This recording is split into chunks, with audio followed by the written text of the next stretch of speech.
everybody, I'm Kathy McLaughlin. I'm here representing the C3 Food Network with my famous chef husband, Lee McLaughlin, and he's on the camera. So today we're making crock-pot chili. This is the last of our series of crock-pot recipes, and we're going to start by browning the meat. This is ground beef.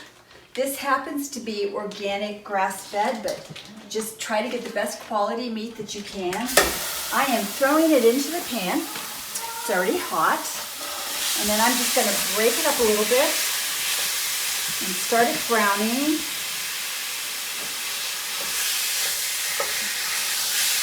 And then I'm going to leave this to cook while we go over and do the rest of the recipe and come back to it. So this is 1 pound of ground beef. We're actually going to come back and add to it because we're making for a big crowd tonight, but we're going to cook it exactly the way that you would cook it. All right, so I got this started. I got it on low. I got it broken up a little bit, and I will come back to it a little later. We have moved over by our crock pot, and my chef husband has done all the pre-chopping for me because I cry every time I do onions. So he did a video in his very first one, and we've also had a few other ones on chopping onions and chopping peppers. So these are pre-chopped for you, but basically there's a few ways to do these quickly. There's no way to do it tearlessly, so I don't have any help for you on that. So we're going to put our crock pot on. If you have a setting, if you don't have a setting, you put it on whatever you have. But I've got it plugged in, and I'm putting it on high. And I'm going to add my onions, my chopped up onions. I'm going to add my chopped up peppers. Peppers are very high in vitamin C. They also have fiber, they have some minerals, and they have some vitamins. Your tomatoes, we've got diced tomatoes here. I'm using organic. If you can get organic, sometimes they're the same price as the non-organic. If you can, get those. Don't drain them. These are diced tomatoes. Don't drain them, just dump them in. These are high in lycopene. Lycopene are actually something that's supposed to be helpful in preventing cancer and heart health. It helps with heart health. I'm gonna dump 2 cans in. We were supposed to get broth, and we forgot to get it. So it says 1 can in the recipe. We're putting 2 cans in to make up for the broth. We're also putting in 2 cans of tomato sauce. Tomatoes are also high in some other nutrients, and they have some fiber. They're low in carbs, and they're very, very nutritious for you. Okay, now here's the important part, and I think you may have to move around here to get this on camera. So we're gonna do the beans now. These are dark red kidney beans. These are very high in fiber, very high in fiber. They also have iron. They have some minerals. They have folate, one of the B vitamins, and they have a lot of carbs. So some people, if they're on a low carb diet, they cannot do beans, but they're really nutritious. Some countries where they just can't get a lot of protein, this is their source of protein and nutrients. Now, here's an important thing about beans. Beans give a lot of people some gastric problems, and one of the things to know is canned beans are actually a little easier on you. They've already been pressure cooked, and some of the anti-nutrients we're going to talk about, some of those are lessened. But when you have beans, drain them. Always drain them. Don't put the juice in whatever you're cooking. The anti-nutrient in beans, one of them is phytic acid. And the more you cook them, the more you drain them, even sprout them. If you buy dried beans, you can sprout them. The more you decrease the phytic acid. And what phytic acid does, that's kind of a negative, is that it decreases the body's ability to absorb the nutrients. Okay, now I'm going to drain these. and then I'm going to rinse them. And what you want to do is actually rinse them until there's no foaminess at all. And if you were doing from dried beans, you'd see a lot more foam.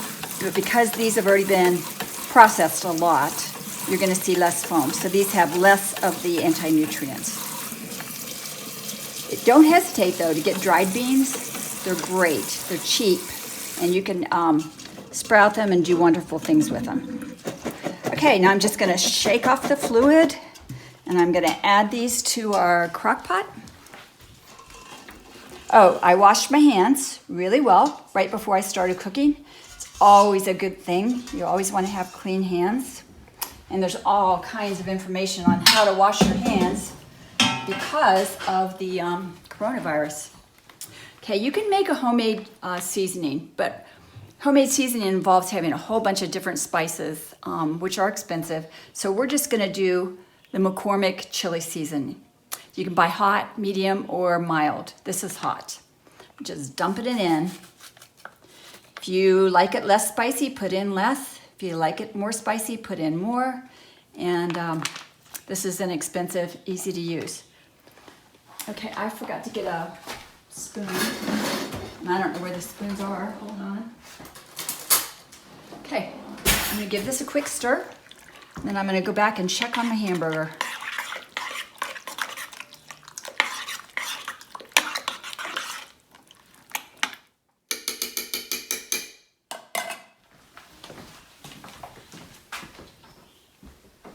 Okay, this hamburger is still cooking. Turn it up a bit. I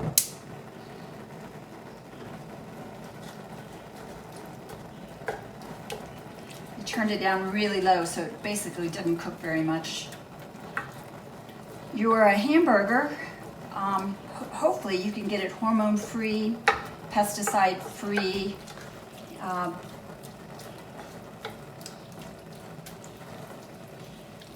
But if you can't, still it's going to be full of protein, and your kids especially need a lot of protein.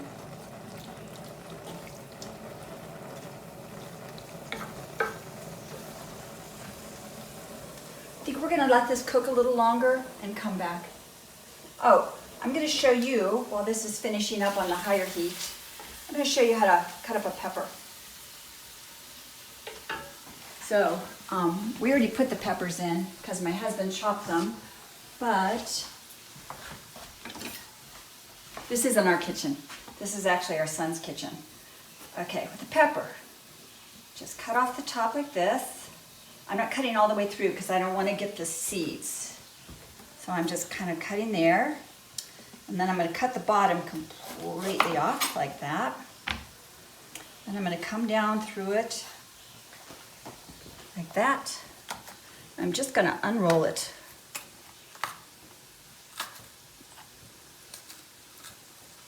I don't like to waste any food, so I cut off these parts too and use them.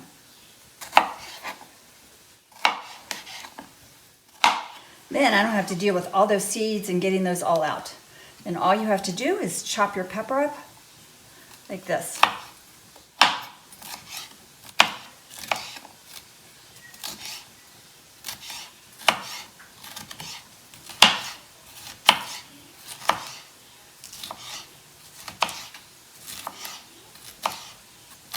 Okay, and then just come down through it this way.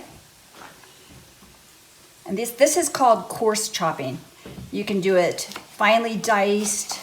You can do it in medium-sized pieces. This is big pieces or coarse chopping.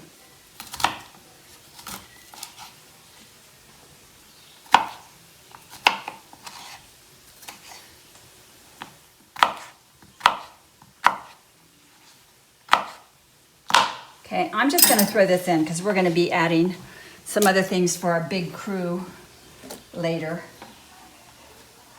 But that's it. So what you're going to do is let this cook 6 to 8 hours, and then it depends on your crock pot. So if you have it on low heat, it'll take longer. If you have it on high heat, it'll take shorter. And my beef is coming along really well now. Gonna add it in a minute. Give this a stir. And then we will come back for a little taste of this later. We're back. Our meat is browned and it's all ready to put into the crock pot, but this is a heavy pan, so I'm gonna need some help. My grandson, Liam, is gonna help me.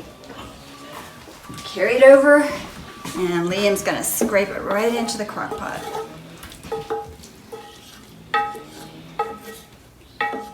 This is very lean beef, so I don't really have to worry about the grease. If yours is particularly greasy, you may want to use a slotted spoon. Oh, there's a little bit there at the top.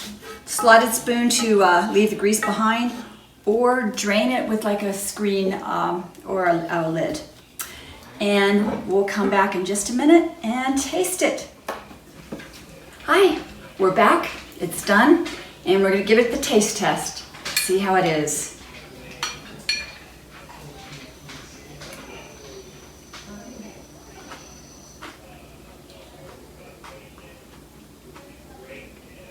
It is good. It's a little on the spicy side for me. I would do them mild, but my family will like this. You're gonna love it. Thanks, goodbye.